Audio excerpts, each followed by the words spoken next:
Nossa Caixa, mais que um banco, o nosso banco.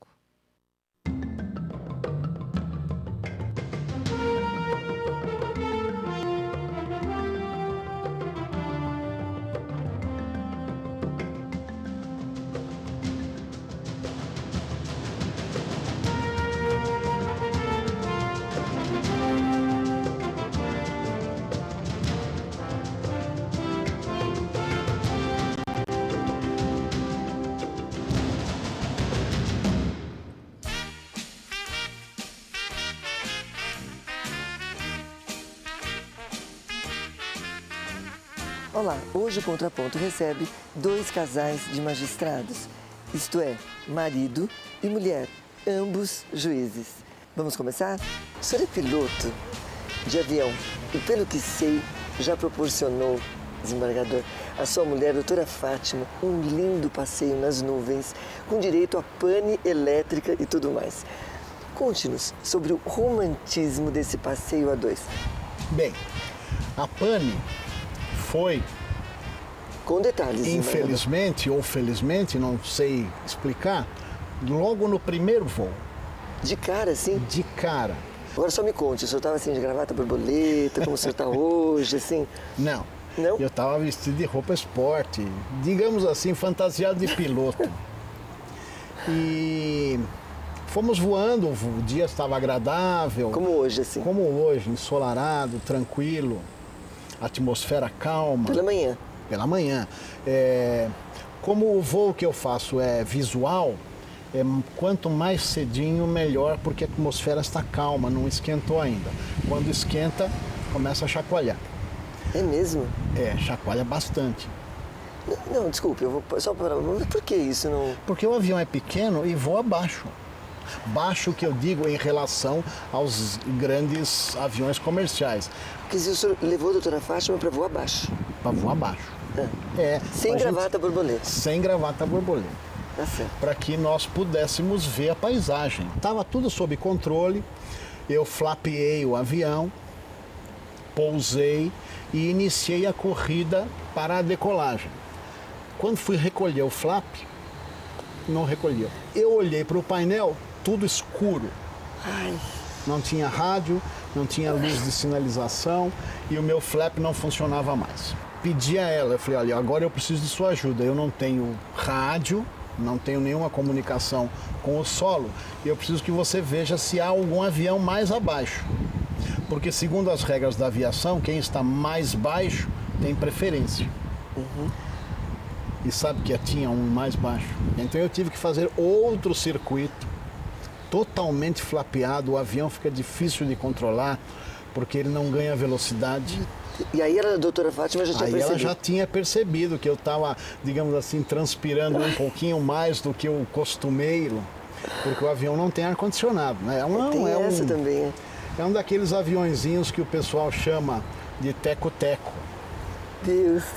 Mas deu tudo certo, nós pousamos e tanto que ela voltou a voar comigo outras vezes. Corajosa, doutora Fátima. Ela é corajosa.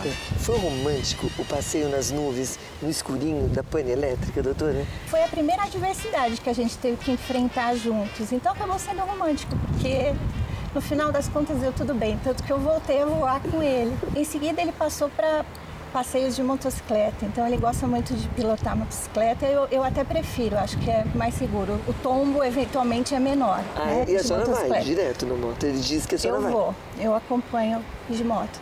E acaba sendo uma vantagem, porque se eu precisar que ele faça qualquer coisa comigo, desde que ele vá de moto, ele vai feliz para qualquer lugar. Eu brinco que ele é meu motoboy de luxo.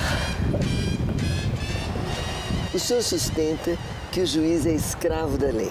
Ou seja, o juiz deve obedecer à lei, ainda que dela discorde ou que a norma pareça injusta. Mas, diga lá, um juiz pode julgar contra a sua própria e soberana consciência? Quando toma posse como substituto, o juiz jura cumprir e fazer cumprir as leis do país. Esse juramento é renovado ao tomar posse no tribunal. De tal forma que, se a consciência do magistrado não permite que ele cumpra e faça cumprir as leis do país, ele deve deixar de ser magistrado. Se a consciência do magistrado não permite que ele cumpra e faça cumprir as leis do país, ele deve deixar de ser magistrado. Ele é efetivamente um escravo da lei.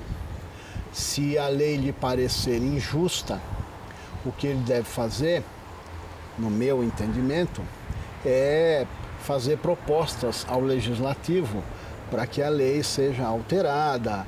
Ele pode integrar grupos de ação no afã de buscar uma modificação legislativa, mas jamais deixar de cumprir a lei. Vamos à lei, então. Vamos à lei. De cada 100 casamentos, aproximadamente 28 acabam em separação judicial ou divórcio. Quais seriam os motivos desse alto índice de fracasso conjugal? A senhora saberia dizer? Na maior parte dos casos de término da relação conjugal, não existe uma tentativa de fazer com que o casamento dê certo, um esforço, Será que as coisas estão muito fáceis hoje? Eu acho que sim, acho que as pessoas estão mais intolerantes. Cada geração parece que fica um pouco mais egoísta, um pouco mais intolerante. Isso acaba com os casamentos. O casamento é um exercício diário de tolerância, de troca. Então eu acredito que é isso que dificulta. Um casamento que dura 10 anos e que termina, também não pode ser taxado como um fracasso. Durante 10 anos ele deu certo, foi um casamento que pode ter sido bom naquele período. Ele só chegou ao fim. As pessoas mudam com o passar do tempo, a personalidade muda, os objetivos mudam. Então, existem pessoas que se separam na mais perfeita harmonia. Cada caso é um caso. A Câmara que o senhor preside, desembargador, tem a fama de ser câmara de gás. Não adianta achar ruim. Isso me parece um tanto contraditório com o perfil do desembargador Souza Neri. Explique para nós, desembargador, se o gás seria mesmo de verdade. Aqui, cá entre nós. Bem,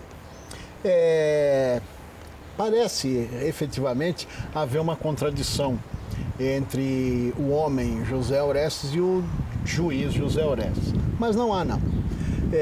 A Câmara que eu integro, que é a 9ª Câmara Criminal do Tribunal de Justiça, tem mesmo esse apelido, mas eu creio que é de certa forma injusto.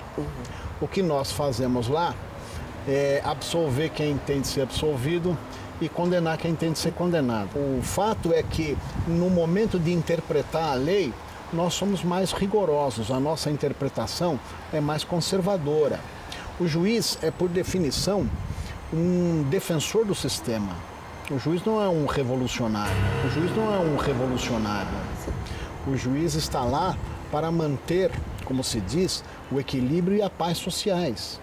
Não é para revolucionar a sociedade.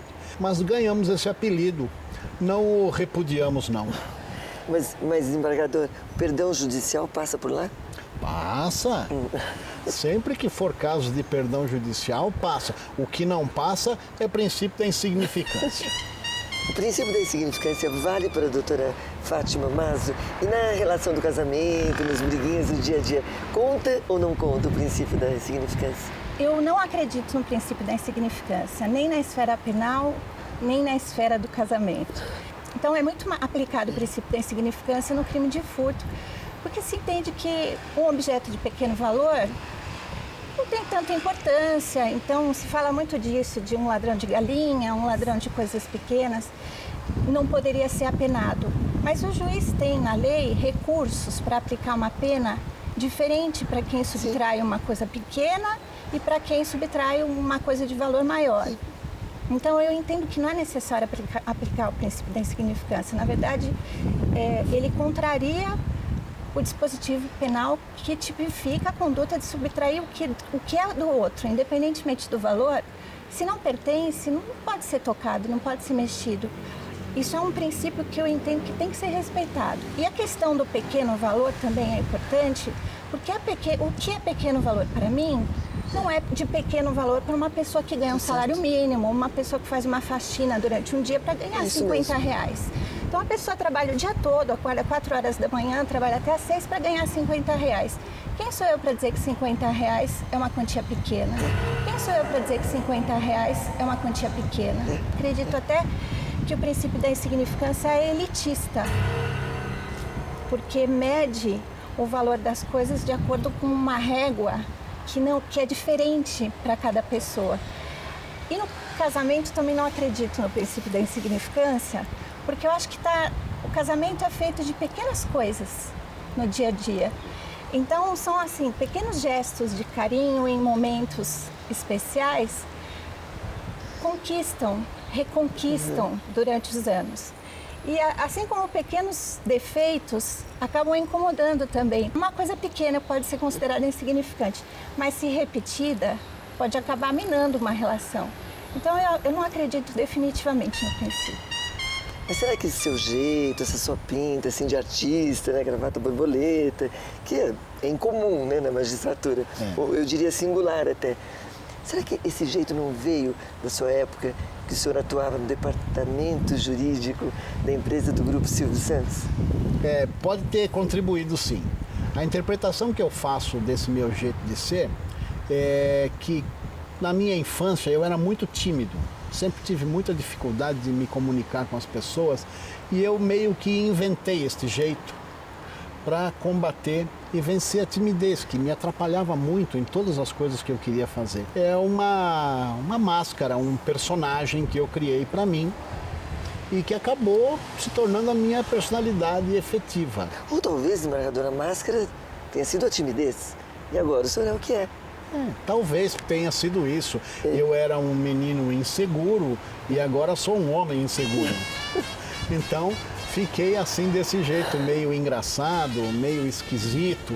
Alguma coisa no meio, entre engraçado e esquisito. Sem cabelo, gravata borboleta, anda de avião, de moto, já fiz equitação, já fiz um pouco de tudo. A gravata borboleta é alguma promessa ou charme mesmo? Não é promessa não, é charme mesmo, é um símbolo que eu uso. Eu costumo brincar dizendo que como eu não me destaco por mais nada neste mundo, eu resolvi usar a gravata borboleta para marcar. Então dirão, quem é esse tal desembargador? É aquele da gravata borboleta. E aí todo mundo sabe quem é.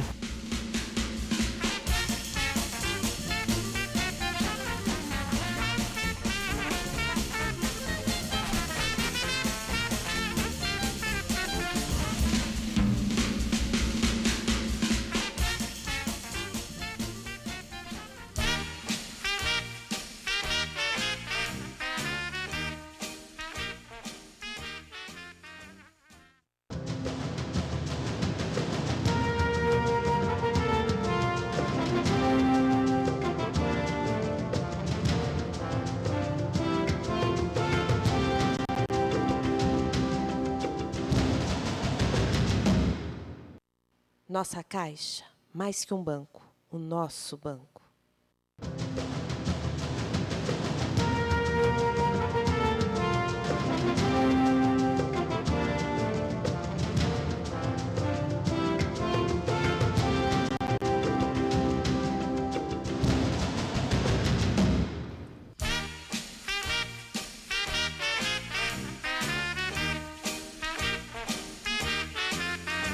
Doutora Silvia, o que exatamente foi aquela sua entrada triunfal em um certo colégio tradicional de São Paulo, onde um político famoso estaria votando? Conte para nós. Essa história é interessante também.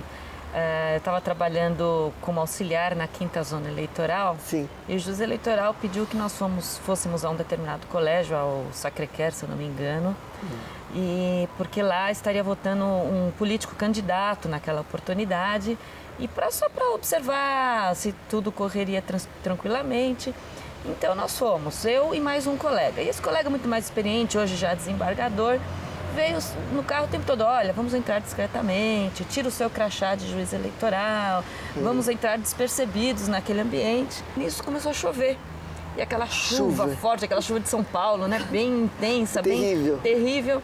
E aquela chuva, e ele lá, vamos lá, não quero que ninguém perceba que os juízes eleitorais estão lá, não, pode ficar tranquilo. Chegando na porta da escola, aquela escadaria, né? Uma escadaria imensa. E aí, lotado de gente. As pessoas se movimentando, tudo, não tinha sinal do político por ali. E nós entramos e aquela chuva caindo e eu fui subindo, ele subindo rápido, assim. Quando eu cheguei lá em cima, bem na entrada da escola, acho que por causa do piso molhado, com o seco, assim, eu levei um escorregão. Ai, e foi foi aquela direto. entrada, assim, triunfal, né? Só dava eu. chão. E nisso foi bolsa para um lado, o crachá do juiz eleitoral que estava no bolso foi para o outro, enfim, né? Chamando a atenção, todo mundo veio me ajudar. E todo colega sumiu de perto de mim naquela situação toda.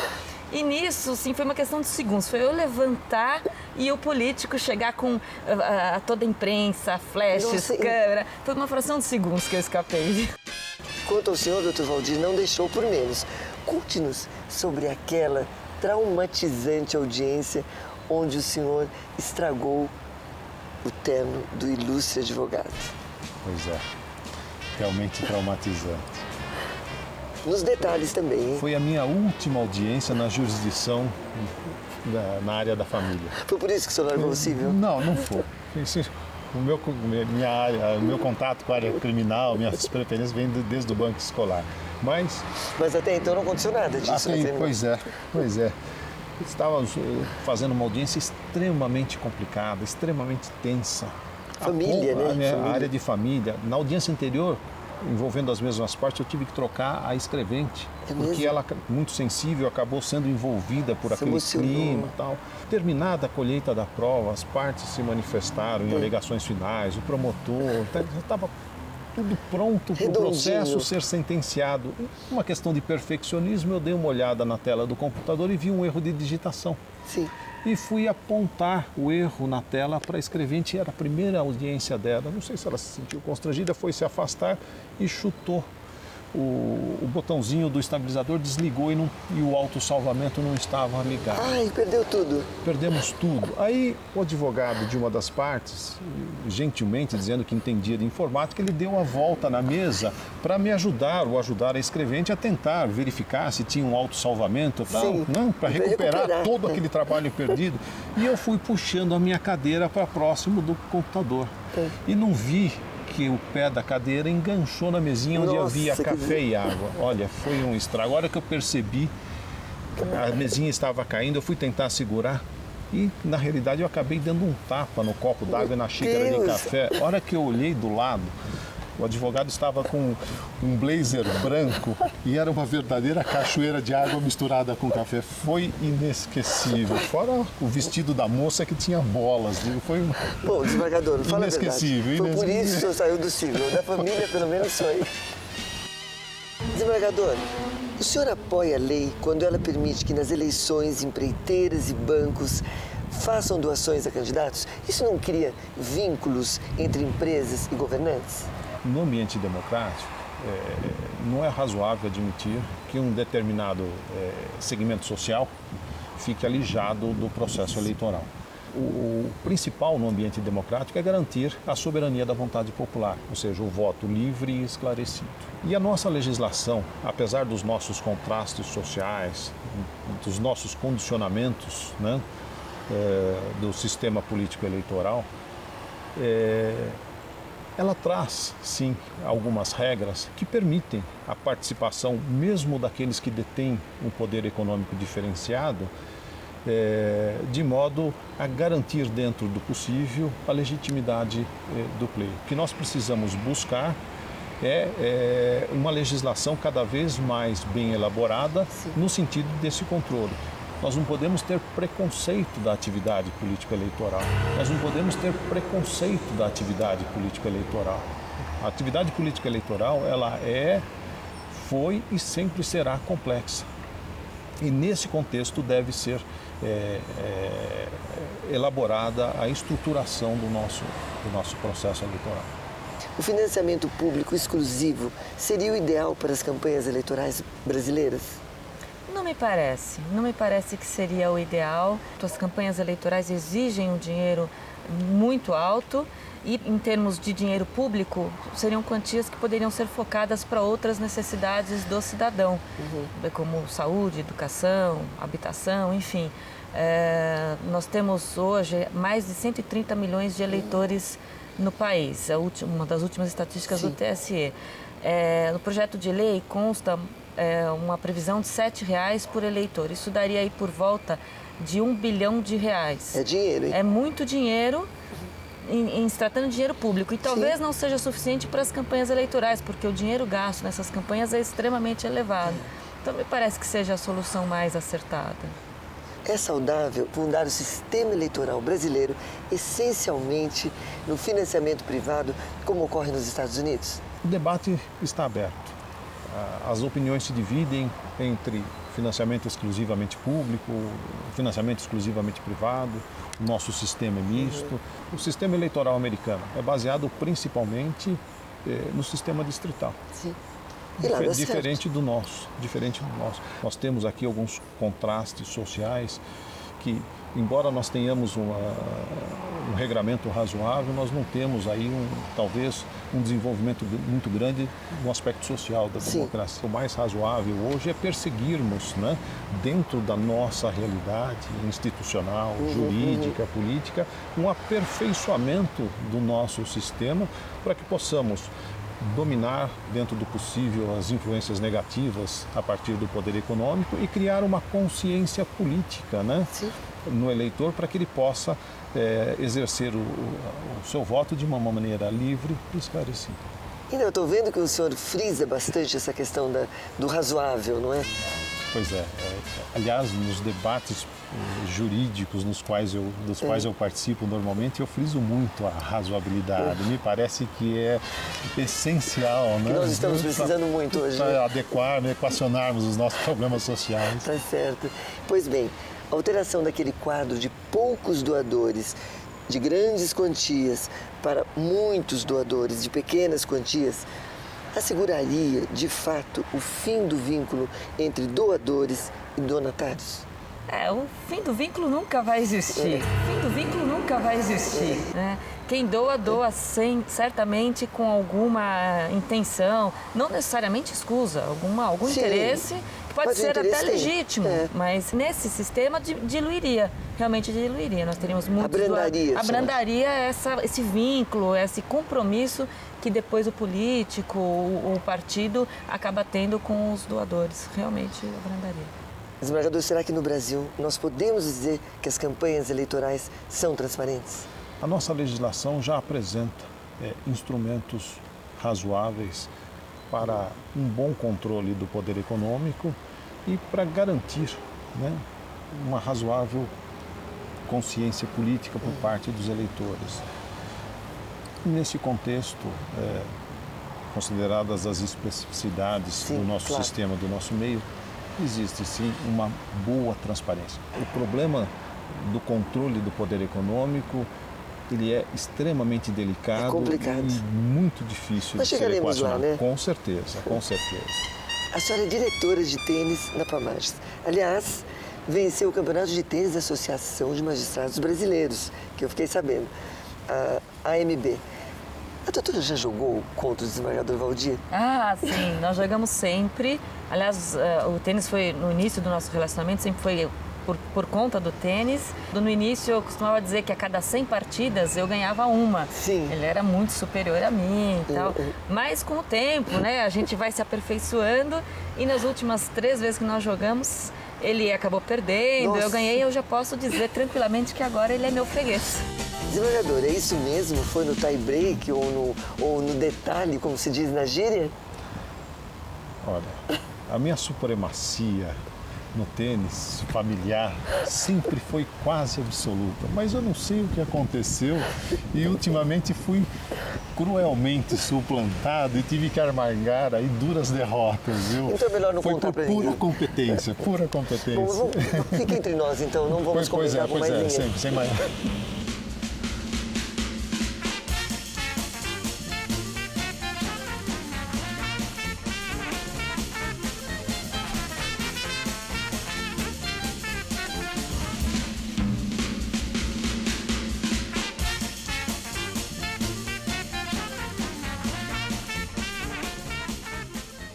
Eu me sinto muito honrado em ter sido convidado, ter tido a oportunidade de aparecer, especialmente junto com a minha querida Fátima. Doutora, foi ótimo tê-la aqui hoje no programa, viu? Eu é que agradeço a oportunidade. O prazer foi meu e me senti honrado com o convite e de ter essa oportunidade, né, dessa troca de ideias tão interessante. Nós agradecemos a sua participação. O prazer foi todo meu, foi muito, muito gostoso. Muito obrigada. Olha lá, a gente vejo na semana que vem.